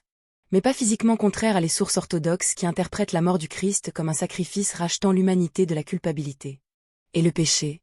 Cet évangile gnostique voit la crucifixion comme l'occasion de découvrir le soi divin. Les évangiles agnostiques sont très riches en termes de thèmes et de sujets. Certains des autres, les principaux enseignements sont l'ignorance de soi égale autodestruction, non-attachement à le monde matériel et la non-conformité au monde, ce qui signifie que les personnes doivent être présentes à la fois dans le monde, mais en même temps ne devraient pas se limiter eux-mêmes seulement au monde. Plutôt ils devraient comprendre ce qui reste au-dessus du matériau. Monde et au-delà, il est très similaire au deuxième principe hermétique. Ce qui est en haut est comme ce qui est en bas, et comme ce qui est en bas, et donc un autre sujet important est l'égalité de hommes et femmes dans les évangiles diagnostiques. Femmes sont considérées comme égales aux hommes à tous égards. Cette croyance fut même suivie par un second siècle prêtre orthodoxe prétendant à Alexandrie qui prend une thèse diagnostique et souligne que les hommes et les femmes partagent également l'imperfection pour la. Le non-humanité est commun aux hommes et aux femmes, et pour nous, en Christ, il n'y a ni homme ni femme. Pour le judaïsme puis le christianisme, le but principal. Le but de la vie est donc de vivre selon les règles de Dieu. Racheter le péché originel. Les gens sont censés aller à l'église et chercher le salut en dehors institutions ou personnes et sont amenés à croire que leur destin fait donc partie du plan de Dieu, leur transférant l'entière responsabilité de leur vivre pour Dieu. Le salut comme but ultime, le christianisme signifie aller au paradis après la mort, et cela dépend entièrement des actes d'une personne a fait tout au long de sa vie. Mais que se passerait-il si c'était le cas? Le gnosticisme dans son ensemble n'offre pas, encore une fois, une perspective différente du but de la vie qui est de prendre conscience de soi-même et ainsi gagner des nez. Pour les diagnostiques, le royaume des cieux est égal à l'état de la conscience se transforme à mesure que nous apprenons et ainsi passer d'un type de personne unique à un type de personne pneumonique. Plus vite nous atteindrons la destination finale, c'est-à-dire retourner à la conscience divine hors du monde matériel qui est plein de la souffrance. Et cette philosophie de la vie gnosticisme, elle ressemble au bouddhisme car les deux conçoivent le spirituel. La croissance comme élément nécessaire pour se rapprocher vers le but ultime, ou comme on le dit dans le bouddhisme, le nirvana du diagnostic. Notre parcours de vie est une des nombreuses vies au cours desquelles notre conscience, l'esprit, se réincarne à chaque fois que notre corps physique meurt, et à chaque réincarnation, si nous tombons par la voie de la gnose, nous pouvons devenir plus sages et aller plus loin. En cours de réalisation ou rester dans le même repéré si nous restons inconscients de notre moi intérieur. L'idée de réincarnation est également proche du bouddhisme et l'hindouisme dans lequel l'esprit se réincarne en différentes formes de vie, dans différentes conditions en fonction du karma personnel de chacun. Différence entre le christianisme orthodoxe et l'agnosticisme en matière de salut et de finalité. La vie est fondamentalement différente de la première. Il nous dit de chercher le salut à l'extérieur, en Jésus. Par exemple, alors que l'agnosticisme enseigne à rechercher le salut intérieur et le fait de ne pas se fier à la figure de Jésus lui-même, mais suivez son mode de vie. Jésus leur dit, quand vous aurez transformé les deux en un et quand vous faites l'intérieur comme l'extérieur, et l'extérieur comme l'intérieur, le supérieur comme le bas et quand vous faites mal et femelle. En un seul pour que le mal ne soyez ni homme ni femme ne soyez homme. Alors vous le serez entrer dans le royaume lorsque vous vous identifiez ainsi à la lumière intérieure, lorsque vous rendez le moins inférieur semblable. Le Dieu au-dessus du puissant, je suis présence quand vous purifiez vos chakras. Les chakras supérieurs, magnifiant l'alpha où le masculin est le chakras inferiors. Les énergies oméga ou féminines, le cœur du message de Jésus était d'enseigner comment devenir un être entier en fusionner leurs hémisphères. Masculin et féminin en un seul et ainsi devenir spirituellement souverain car métaphysiquement. Ce qui se passe réellement. Sa place dans l'état du monde est celle du. Les énergies masculines et féminines sont en opposition. Ce conflit se manifeste extérieurement comme le dissonance autour de nous. Nous voyons le masculin et les énergies féminines ne sont pas en harmonie à la place, ils sont déséquilibrés et s'affrontent là où l'un l'énergie domine l'autre et l'une est être opprimée par l'autre. Donc tout tourne autour de guérir le traumatisme du masculin et du féminin, l'énergie, ou les deux polarités qui sont présentes dans chacun de nous. N'a pas besoin de séparation, mais d'unité. Pour trouver l'harmonie intérieure et l'équilibre extérieur, nous devons synchroniser ces deux mondes et suivre le chemin de la force ou prendre conscience que nous sommes tous. Il y a l'expérience elle-même en tant qu'être humain. Voilà la véritable compréhension. Et Jésus est l'un d'eux. Parmi les nombreux grands maîtres et chefs spirituels. Marie-Madeleine, l'une des figures les plus mystiques d'eux. Histoire biblique. Voici la femme qui a été témoin la vie et la mort de Jésus et à qui Jésus a révélé un type particulier de connaissances secrètes qui nous est parvenu. Et plus tard par l'évangile de Marie, bien qu'elle ne soit pas incluse dans la Bible officielle aujourd'hui. L'évangile de Marie était important et texte très prisé des premiers chrétiens communautés et est l'une des plus uniques de les évangiles agnostiques. La date exacte de son écriture est inconnue, mais selon certaines sources. Elle remonte au IIe siècle après J.C. C'était Marie Madeleine, la première des apôtres du Christ. Ces dernières décennies, l'évangile de Marie a pris de l'ampleur. Sa popularité est principalement due à Dan Brown. Le best-seller Da Vinci Code, cité par Brown, Évangile de Marie. Preuve que Marie-Madeleine, en Jésus-Christ, était passionnément amoureux avec. Ils entretenaient une relation et étaient peut-être même mariés. L'Église catholique romaine était-elle au courant de relations secrètes entre Jésus et Marie et l'a-t-elle délibérément bien dissimulée selon Brown? Idiot, c'est peut-être le cas, mais ouais. Cela est vrai, et l'Évangile de Marie le fournit-il? Des informations historiquement exactes sur les relations entre Jésus et Marie-Madeleine ont-ils réellement entretenu une telle relation ou était-ce simplement une rumeur? Marie, plutôt une fidèle disciple et une initiée à le diagnostic de la connaissance sacrée, Évangile de Philippe dit qu'il y en avait 3 qui marchaient toujours avec le Seigneur: Marie, sa mère et sa sœur. Et Madeleine, celui qu'on appelait son compagnon le Seigneur. Marie-Madeleine aimait plus que tous les disciples. Et l'embrassait souvent, le reste des disciples. Voyant qu'il aimait Marie, elle lui dit: « Pourquoi? Je l'aime plus que nous tous, répondit le Sauveur. Et leur a dit: « Pourquoi est-ce que je ne vous aime pas comme elle ?» Mais qui était vraiment Marie-Madeleine? Que savons-nous? Les informations la concernant proviennent davantage des écrits chrétiens postérieurs. La tradition plutôt que la Bible elle-même, par exemple. Il n'y a aucune preuve dans le Nouveau Testament que Marie-Madeleine était une prostituée, au contraire, Luc 7, 36. Le chapitre 50 raconte l'histoire d'une femme qui était une pécheresse et qui Jésus a oint les pieds d'un onguent précieux. Elle est une figure importante du christianisme. Elle est parmi les premières à voir la tombe vide. Et le Jésus ressuscité dans les 4 évangiles. Le Nouveau Testament, seulement Matthieu, Marc, Luc et Jean. La tradition chrétienne ultérieure confond l'image de Marie-Madeleine avec cette femme décrite par Luc, peut-être pour minimiser l'importance de Marie. Dans l'évangile est écrit du point de vue de Marie-Madeleine, mais on ne pense pas qu'il ait été écrit par son style d'écriture. Sa syntaxe grammaticale et la théologie suggère qu'elle ne date pas d'avant le IIe siècle après J.C. Bien après l'époque de Marie, le manuscrit lui-même est un copte du VE siècle version égyptienne de ce qui était presque certainement un texte grec ou même syrien plus ancien, selon certaines hypothèses, il s'agirait d'un évangile bulgare ancien. Est le seul évangile canonique ou non canonique attribué à une femme. Marie-Madeleine est connue. Disciple préféré de Jésus. Il avait de nombreux disciples. Notamment parmi les chrétiens du IIe siècle, l'évangile de Marie affirme que Marie-Madeleine avait des visions lors de conversations avec Jésus qui n'était pas partagée avec tout autre disciple. Jésus révélé à épouser un type de connaissance particulier parce qu'elle était jugée digne de cette gnose unique. L'évangile de Marie comprend 4 chapitres concis. Des dialogues qui offrent des perspectives fascinantes sur les enseignements de Jésus, l'apostolat et les notables. L'éminence de Marie-Madeleine parmi les disciples en tant qu'un texte agnostique typique du IIe siècle. Il contient une théologie agnostique considérable et d'un point de vue cosmologique, on peut y voir l'annonce d'une apocalypse imminente. Du mot grec signifiant généralement non violent, faisant référence à des connaissances secrètes. Mais il contient également un aperçu unique de la métaphysique réelle. sur lequel Jésus a fondé ses enseignements. C'est un texte fondamental pour tous les chercheurs de sagesse divine. L'Évangile peut être divisé en deux parties. La première. Cette partie décrit un dialogue entre les ressuscités, Jésus et les disciples, dans lesquels Jésus répond. Questions sur la matière et le péché et donne la dernière. Enseignement et instruction à ses disciples Pierre. Lui dit-il. Puisque tu as tout expliqué, dis-nous aussi ce qu'est le péché de là. Le Sauveur a dit qu'il n'y a pas de péché, mais il y en a. Vous qui commettez le péché en faisant ce qui est juste. Comme la nature de l'adultère, qu'on appelle péché. C'est pourquoi le bien est venu au milieu de vous pour l'essence de chaque nature afin de la restaurer. À la base.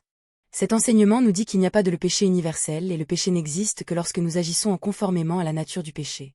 Le péché provient de nous, les humains. Lorsque nous agissons à l'encontre du bien en nous. Et suivre un désir contraire au bien. Il a ensuite ajouté que c'est pour ça que tu es malade. Et mourir parce que vous aimez ce qui m'en va.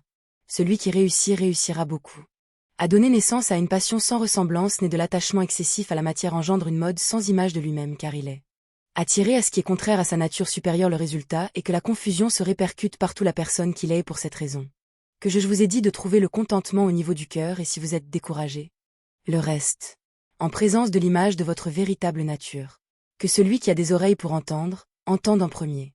Cette partie se termine par le dernier salut de Jésus aux disciples qui les appelle à se méfier de quiconque les égarer et les charge d'aller prêcher l'évangile. Lorsque Jésus quitte, ses disciples sont contrariés, mais Marie se lève et les encourage. Attention à ne pas vous laisser tromper par ceux qui vous disent « ici » ou « ici » ou « voici », car le Fils de l'homme est au milieu de vous. Suivez-le, ceux qui le voient le trouveront en train de dire. Il partit et ils sombrèrent dans le chagrin. Ses larmes coulèrent et il demanda comment nous pourrions aller vers le doux des yeux pour prêcher l'évangile céleste du Fils de s'ils ne l'ont pas épargné, comment pourront-ils l'épargner? Puis Marie se leva, salua tout le monde et dit à ses frères ne s'affligent pas et ne doutent pas d'eux. Que sa grâce soit avec vous tous et qu'elle vous serve de guide. Protection, louons sa grandeur car il nous a préparés et nous ont rendus humains, chose intéressante. L'Evangile de Marie, Jésus dit que la natura da. La question sera résolue dans son essence, à sa racine. Ce qui signifie que le bien qui est en chacun de nous sera finalement rétabli dans le bien suprême et le salut sera finalement accordé à tout cela. Deuxième partie de l'Évangile de Marie, commence Pierre disant à Marie-Madeleine que Jésus aime elle plus que toute autre femme et l'incitant pour annoncer aux autres disciples les paroles de le Sauveur dont elle se souvenait, mais non. Ma sœur, tu sais que le Sauveur t'aimait davantage. Que le reste des femmes nous disent les paroles de Sauveur dont tu te souviens, que tu connais, mais nous. Marie répondit et dit, non, nous ne les avons pas entendues. Ce qui t'est caché, je te le révélerai. Elle commença à prononcer les mots suivants à leur sujet. Elle a dit, j'ai vu le Seigneur en vision. J'ai dit à Seigneur, je t'ai vu aujourd'hui en vision, il a répondu. Et m'a dit, heureux es-tu. Car tu es. Ne vacille pas ma vue car là où est l'esprit. Voilà le trésor, et je lui ai dit, Seigneur.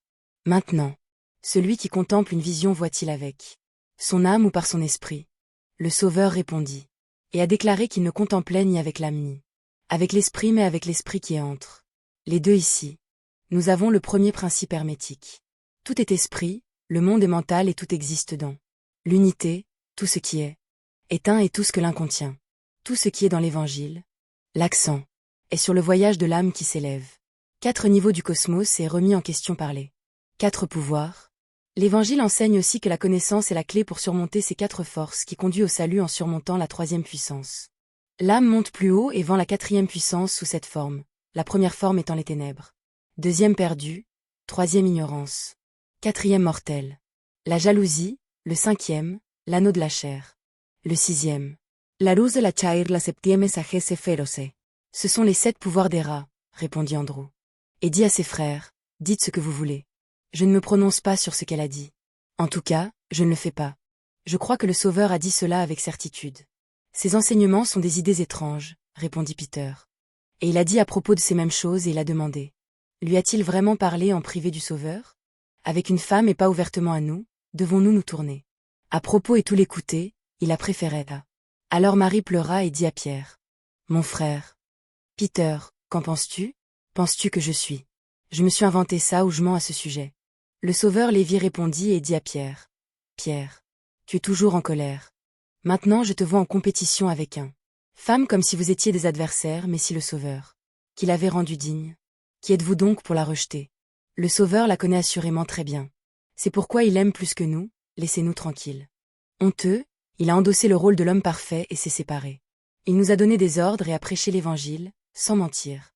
Interdire toute autre règle ou loi au-delà de ce que le Sauveur a dit maintenant dans le livre ésotérique scientifique. Vous, la source. Une histoire légèrement différente. J'ai parlé de Marie, une histoire que vous n'avez probablement jamais entendue avant, mais ce moment est arrivé, à savoir Marie-Madeleine avait effectivement une relation avec Jésus, mais pas avec la figure physique de Jesús. Mais quant à la source, je n'en ai qu'une seule. Question pour vous, avez-vous eu une relation? Certains disent que tu étais la femme de Jésus, d'autres disent. Tu n'es que son élève, ce qui est vrai. La réponse. Oui, j'avais une relation avec Jésus, mon lien. La source, c'est bien comme ça qu'on l'appelle maintenant, non? À la source, nous ne faisons qu'un. Je suis lui et il est moi. Je veux dire à la fois la source et Jésus, on nous dit que Marie-Madeleine avait un mari et des enfants de lui. Elle avait 2 garçons, mais aussi un autre enfant, qui a gagné grâce à la foi en Jésus et en la source. Elle s'appelait Julia. Lorsqu'elle était disciple de Jésus, Marie-Madeleine accepta la tâche d'écrire un évangile sur les possibilités intérieures de chaque personne et ensemble avec lui pour prouver ses possibilités à travers des expériences personnelles. Et j'ai étudié et possédé les compétences nécessaires pour mettre en pratique la connaissance de Jésus. On nous a tout appris. Mais j'ai attendu, j'ai procrastiné. Jusqu'au départ du dernier Jésus et 13 ans plus tard, l'année au seuil de la mort, je me suis souvenu de lui. Elle avait 43 ans lorsqu'elle a prononcé ces mots. La foi, c'est la vie. Déjà seule sans famille, malade sans elle décida de puiser dans ses ressources pour vivre la force dont elle avait besoin. Appris de Jésus et avec foi en la source. Elle a donné la vie, puis elle a souhaité avoir un enfant. Cependant, cela est impossible compte tenu de son état. Avec foi en la source et patience, elle a réussi. Pendant plusieurs mois, j'ai prié pour vendre mon désir. S'accumuler comme un bol de laine jour après jour. Elle s'est transformée en une boule de lumière. J'ai envoyé une lueur.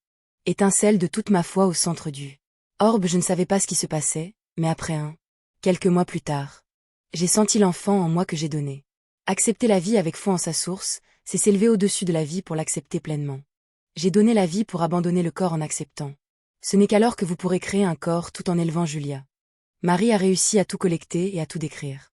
À propos de l'espoir, de la foi en la pureté de l'esprit et son pouvoir de créer le message qu'elle écriait. Appelé Manusterium Manum Instereo Stérile Propre. Ça vous dit une histoire sur les possibilités de l'homme? Par l'énergie de l'esprit pur qu'elle contient, elle décrit le monde comme une illusion instable. Une pièce de théâtre de lumière et d'oscillation autour de l'obscurité, et quand une personne fusionne ses pensées et son destin avec le Créateur, envoie une impulsion énergétique à son désir, la vie apparaît et le désir se matérialise, quoi qu'il arrive. Ce vide que je ressentais m'a rempli de force. Et espérer que tout est possible. Cette impulsion, ce qui a provoqué la naissance de la vie, est possédée par chacun. Chaque impulsion envoyée avec la même foi se manifeste et chacun de nous peut en créer davantage manifestation qu'elle décrit cet art de la création. Comme un flic où la foi et le vide fusionnent, un verre à la fois plein et vide lorsqu'une personne souhaite créer avec le plein. Le liquide déborde dans le vide et le vide est rempli. Avec votre foi qui devient le miracle que vous êtes. L'attente de cette coupe est le Saint Graal. Où chaque personne devient créateur, que vous fusionnez avec lui et créez le monde avec tout votre amour, vous constaterez qu'il ne s'agit que de l'impulsion de votre en pensant que pour que cela se produise, il est juste de donner. Le corps acceptant le corps et fusionnant avec l'impulsion et le vide que vous êtes. La pure conviction que tu peux, que tu es là. C'est tout ce qui était croyant et souviens-toi de cela. Le vers, c'est vraiment intéressant. Il s'avère que Marie, qui est considérée par beaucoup comme une prostituée et qui savait qu'elle ne pourrait plus avoir d'enfant, précisément celui qui trouve le moyen de fusionner avec la source et devient créateur. Si nous associons ce récit à l'évangile de Marie, nous verrons les instructions pratiques exactes pour ce sacrement. La chose la plus importante, c'est que tout le monde peut y parvenir, comme le dit Marie. Appris, expérimenté et décrit est un document contenant à la fois la connaissance de Jésus et un résultat concret accessible à tous. Chacun devient à la fois source et créateur de leur propre réalité. Celui qui a des yeux pour voir le fera. Celui qui a l'esprit capable de réfléchir comprendra. Celui qui a une âme pour ressentir pénétrera ainsi. L'évangile de Marie-Madeleine est-il historiquement précis sur la relation entre Marie et Jesus?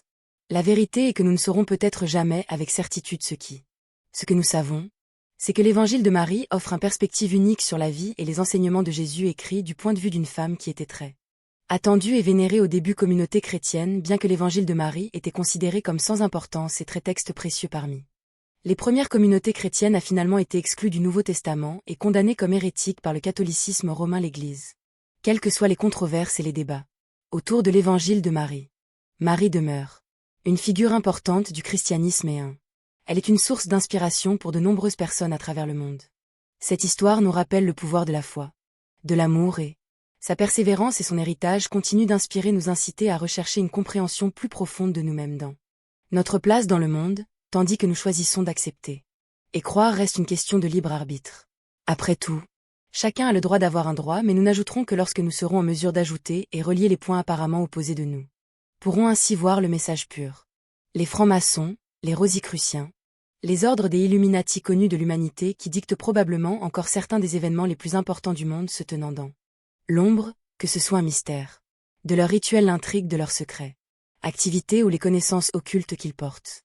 Au fil des siècles, ces ordres et confréries continuent de captiver notre imagination avec le mystère les a menés là où ils sont aujourd'hui. Le nouveau complot du nouvel ordre mondial et destin de l'humanité. La civilisation qui se cache derrière tout cela demeure un mystère. L'ordre de Sion est une société secrète fondée au XIe siècle, qui a joué un rôle essentiel. Rôle dans la préservation de certains savoirs ésotériques. Pour vous, il y en a eu beaucoup. Les gardiens du prieuré de Sion. L'ordre du Sion est considéré comme dédié à la lignée mystique de Jésus et Marie-Madeleine. Les enseignements sacrés transmis à leurs descendants et on lui attribue la création, les Templiers. Mais ils ont fait l'ordre du Sion. L'ordre du Sion existe réellement, il est enveloppé de mystère. Mystère, et on ne sait pas grand-chose à ce sujet parce que des informations limitées et contradictoires sur son existence même a longtemps été mises en doute. Et les activités auxquelles elle se serait livrée sont souvent négligées.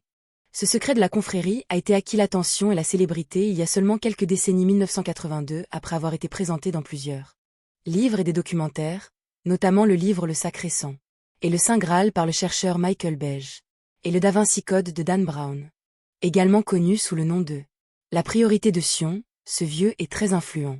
L'ordre a été dirigé par une série de grands maîtres, y compris des personnalités telles que Léonard de Vinci, Victor Hugo et Isaac Newton. La principale source, les informations concernant l'ordre du Sion, constitue une série des documents qui ont été déposés au National Bibliothèque à Paris dans les années 1960 et à laquelle on a emmené ensemble sont connus comme le secret de ces années. Je suis également d'accord avec les œuvres qui y sont incluses, qui se rapportent à la dynastie mérovingienne et s'articulent autour de la célèbre Le Mystère de René Ley-Château. René Elichat II est un petit village du sud de la France dans le salon sombre devenu célèbre en 1885 lorsque les prêtres Beringer Saunier ont découvert de vieux rouleaux dans l'église locale qui contenait un saunier avait découvert de précieux documents secrets et d'une confrérie secrète appelée l'Ordre de Sion chargé de la tâche de garder le Descendants de Jesus Christ. Peut-être ces secrets. Ces fichiers sembleraient être de pures inepties, mais, en fait, l'ampleur du travail nécessaire pour les créer dans les sources de la ville pour étayer leurs affirmations a donné de la crédibilité même à l'écrivain français Gérard Laville qui a consacré beaucoup de temps à réfuter les prétendues preuves mérovingiennes données dans des dossiers secrets. Admettent que les milieux scientifiques et universitaires, ressources et études qui ont été utilisées sont disproportionnellement grandes et importantes. D'après les fichiers secrets, l'Ordre du Sion a été fondé il y a près de 1000 ans. Durant la croisade et a existé sans interruption depuis toujours, depuis dirigé par certains des plus grands noms de l'histoire. Le texte affirme que l'Ordre du Sion a été fondé par Godefroy de Lingot en 1090. 9 ans avant la prise de Jérusalem, bien que d'autres documents, il existe des sections de la fraternité qui donnent une perspective différente. Date de l'année 1099. Pendant la première croisade, Jérusalem, qui jusqu'alors était sous domination musulmane. On pense que cette domination a été conquise par les croisés. Que quelque temps après la deuxième croisade, les ordres des Templiers et celles de la science devinrent pratiquement une seule organisation dirigée par une seule personne. Grand maître. Mais en 1188 une division survint dans leur rang et ils ont pris des chemins différents. Durant cette période, l'ordre des Templiers, l'ordre a acquis un pouvoir incroyable sur le plan financier. Les conditions sont telles qu'elle accorde des prêts à des familles royales en faillite en échange de leur protection, leurs intérêts. Voilà comment fonctionnait le système bancaire. Il existe une hypothèse selon laquelle les Templiers, il a fait chanter l'église de Rome avec des découvertes documents relatifs à l'histoire que nous connaissons. Jésus, que se passe-t-il ensuite 2 ans après sa mort? Du roi Baudouin IV de Jérusalem. Jérusalem était à nouveau capturée par les musulmans et les Templiers n'ont pas pu résister à la pression et à quitter le ville. Les deux ordres se séparèrent alors. L'ordre de Sion a survécu aux Templiers, qui ont cessé d'exister en 1307 et a survécu à travers les siècles. Jusqu'à nos jours, prenant un nouveau nom, Sioners. Prioro signifiant prieuré de Sion et son maître, Diane de Hisor, qui se considérait lui aussi comme un mérovingien d'après les fichiers C de 1691. En 1727, le grand maître des ordres n'était autre que qu'Isaac Newton. L'homme considéré par beaucoup comme les plus grands et les plus influents scientifiques qui a jamais vécu. Mais revenons à nouveau à la question de savoir si le rôle de l'ordre. C'est vraiment formidable. L'histoire la plus courante à laquelle on croit par les partisans de la théorie selon laquelle l'ordre est réellement son existence même résidait dans le fait que son but était de préserver la lignée de Jésus et Marie-Madeleine. En bref, on croit que Jésus et Marie-Madeleine étaient mariés et avaient des enfants lorsque Jésus fut crucifié. Marie s'enfuit en France avec ses enfants, ainsi. Les descendants de Jésus s'y sont installés et ont commencé la dynastie Merovingian. Il s'agit de la dynastie royale des Franquis, tout au long des VE et 8e siècle. Le siècle implique leur pouvoir sur les terres de territoire de la France, de l'Allemagne et de la Belgique actuelle et les Pays-Bas. Les cheveux de la dynastie cachaient la région sombre du sud de la France et plus encore précisément dans le désormais légendaire village de René-le Château. Selon la théorie, la mission du l'ordre du Cygne visait précisément à protéger et à défendre les intérêts de la famille mérovingienne. Mais ne l'est pas, il est étrange et difficile d'imaginer comment une telle grandeur des personnalités telles que Léonard de Vinci ou Isaac Newton ont été inspirées et motivées pendant si longtemps uniquement par l'idée de protéger les intérêts d'une dynastie disparue depuis longtemps. Nos recherches nous ont menés à 2 livres plutôt provocateurs. La révélation des Templiers et la révélation du Scient, selon laquelle le secret de l'ordre ne consiste pas simplement à le préserver la lignée de Jésus et de Marie-Madeleine, ni il est lié au Saint Graal. Le secret, lié à Jean-Baptiste à la connaissance que ils ont initié des disciples et à leur véritable rôle. Concernant les femmes dans la société, le détail de l'histoire est que dans les terres saintes, Godefroy de Lingot, pendant le premier crusade, a découvert une organisation appelée l'Église de Jean. Une église ésotérique d'initiés qui a présenté une tradition fondée sur la primauté de cet esprit. Donc au début du XIIe siècle, nous avons rassemblé les moyens spirituels et temporels par dont Godefroy, le rêve suprême du lingot, pouvait se rendre compte que les membres de l'ordre des Templiers seraient devenir les porteurs d'épée de l'église de Jean et les porte-étendards, armes de la première dynastie qui obéissent à l'esprit de Sion. Les conclusions les ordres portent sur les véritables secrets détenus par les Seyons sont assez audacieux et peut-être pas acceptés d'ici mais nous les partagerons simplement comme une autre perspective intéressante et stimulante. Ils croient que Jésus était un disciple de Jean. Jean-Baptiste et les enseignements religieux de Jean étaient essentiellement ceux du mystère égyptien. Ils affirmaient que la religion d'Isis, d'Osiris et d'Horus était une religion. Que Jésus a été initié au cercle intérieur de Jean-Baptiste et Marie-Madeleine avait le rituel relation sacrée avec Jésus en accord avec leur croyance religieuse et comme son initié dans les mystères sacrés entretenait une relation d'égal à égal avec les disciples de Jésus n'ont pas été initiés de cette manière. Dans les mystères intérieurs de ces enseignements, et le terme Christ avait une signification différente pour les participants au texte biblique que cela aujourd'hui. Les livres soutiennent la théorie selon laquelle beaucoup des images et des récits du Nouveau Canon Testament sont en réalité des adaptations d'œuvres plus anciennes. On les trouve dans d'autres traditions religieuses et elles ne le sont pas uniques, et Jésus est l'un des nombreux initiés dans le savoir ancien qui montre réellement comment pourquoi même les plus anciens des livres possèdent-ils cette connaissance. Suggérer que Léonard de Vinci aurait pu être envoyé des messages cachés à travers son art qui ne pouvaient être compris que par ceux qui étaient ouverts à leur signification si en surface et les peintures semblent représenter de simples scènes bibliques, les images révèlent en réalité sa croyance en le véritable rôle de Jean-Baptiste. Je me suis réveillé seulement pour ils découvrir que le reste du monde dormait encore. Leonardo est un cas très intéressant, semble-t-il. Il existe bel et bien une organisation secrète derrière le parti pris de Léonard, mais est-ce vraiment la confrérie de Sion, comme certains l'affirment, s'il était effectivement membre de Sion, puis cette société secrète a joué un rôle important. Son rôle dans sa vie et ses influents mécènes Laurent de Médicis et le roi François Ier la France en faisaient probablement aussi partie si vous trouvez. D'après votre expérience, quelque chose est un fait et contredit ce qu'une autorité a écrit à ce moment-là, vous devez renoncer à l'autorité et fonder votre raisonné sur votre propre découverte. Certainement la confrérie des Sion a exercé une forte influence. Et peut-être une influence unique sur Léonard de Vinci et plusieurs autres. Les artistes de la Renaissance aiment la franc-maçonnerie moderne. La fraternité offrait des avantages matériels et sociaux, facilitait le parcours des jeunes artistes à travers les cercles palatiaux européens les plus influents, mais pour Léonard de Vinci, ce n'était pas le cas. La seule chose qu'il recherchait, quelle que soit l'organisation, était la seule chose qu'il recherchait. Sa participation convenait manifestement à son l'esprit autant que ses intérêts matériels. Outre le rôle de John, l'autre rôle très important, la figure biblique associée à cet ordre est bien sûr Marie.